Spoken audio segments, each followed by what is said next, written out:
Hi, my name is Keith Nitka. I'm the Battleship Operations Manager here on board Battleship Wisconsin, and I want to thank you for joining me on today's virtual adventure. Today's virtual adventure, we're going to talk about the collision between the Battleship Wisconsin and the USS Eaton. So it was Sunday, May 6th, 1956.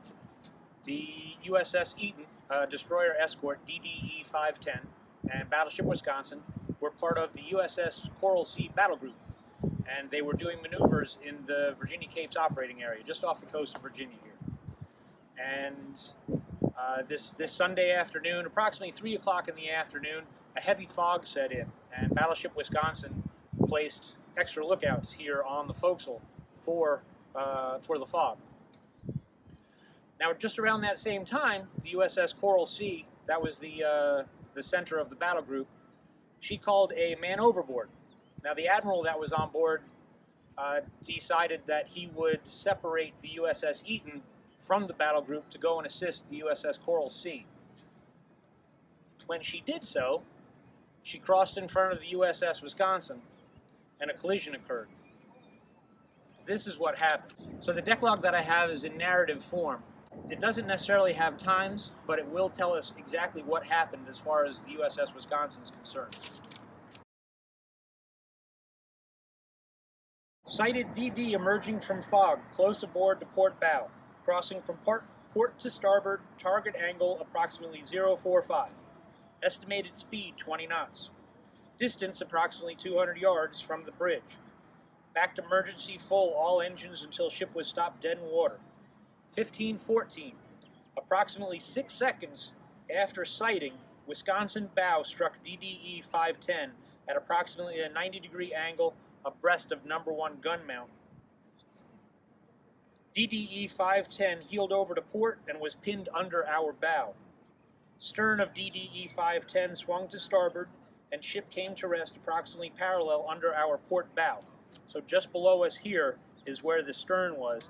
The accident up here, the Eaton's bow was on this side of the Wisconsin. 15:20, which is 3:20 in the afternoon, repair parties called away and commenced sounding fog signals because we were now stuck together. Ships separated at point of impact. USS Eaton drifted clear to a distance of approximately 50 feet and aft approximately 50 yards. Rigged all available fenders, commenced passing lines to the USS Eaton to secure her alongside in order to assist in damage control. Danger explosion in magazine on USS Eaton. USS Eaton commenced throwing ammunition over the side. The gash on the USS Eaton is reported to extend 6 feet below the waterline.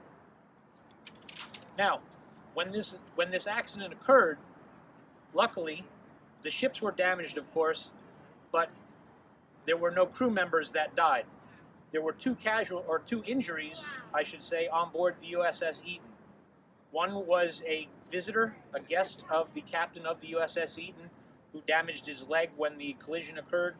The second sailor that was injured was a cook, and he was knocked unconscious and had injury to his head and neck. Both people were transferred to here, the USS Wisconsin, and were taken care of in sickbay by the ship's doctor.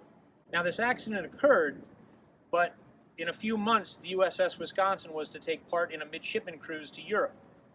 Having to actually take the time to repair her, to rebuild her like that, would have put off the departure date, and that wasn't going to work for the midshipman cruise.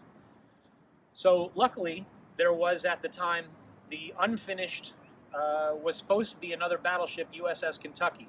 Was initially supposed to be a sister ship of the USS Wisconsin. She was finished from the main deck all the way down to her keel. And she was sitting in the shipyard here at Norfolk Naval Shipyard. They didn't really know what to do with her, but she was just sitting collecting dust, so to speak.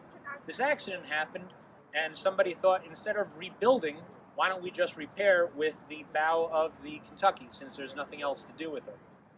So they did. They put them in dry docks next to each other. They removed a 60-ton, 46-foot section of the bow on the Kentucky. They cut off the section here that was damaged on the Wisconsin, and they grafted the bow of the Kentucky onto the bow of the Wisconsin.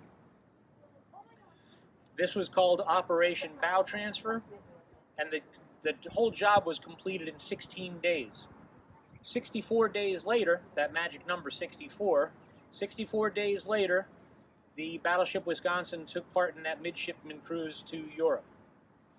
Now, this accident also gave us our nickname, WisKy. WisKy is capital W, I-S, capital K-Y. It's the combination of two ships, the Wisconsin and the Kentucky. WisKy. The USS Eaton was also put back together again. She took part in the operations in Bay of Pigs. She also saw service in Vietnam, firing NGFS, or naval gunfire support for the Navy, up and down the coast of Vietnam. And then she was decommissioned in 1969. So I am standing right now where the ship was buckled. When you look at the pictures, you can see buckles in the ship from the collision. I am standing in an area that was heavily buckled by the collision itself. I want to thank you today for joining us on this virtual adventure. I hope you can come down and visit us here at Norfolk and see the Battleship Wisconsin, visit us at Nauticus, and I wish you all a really pleasant day. Thank you very much.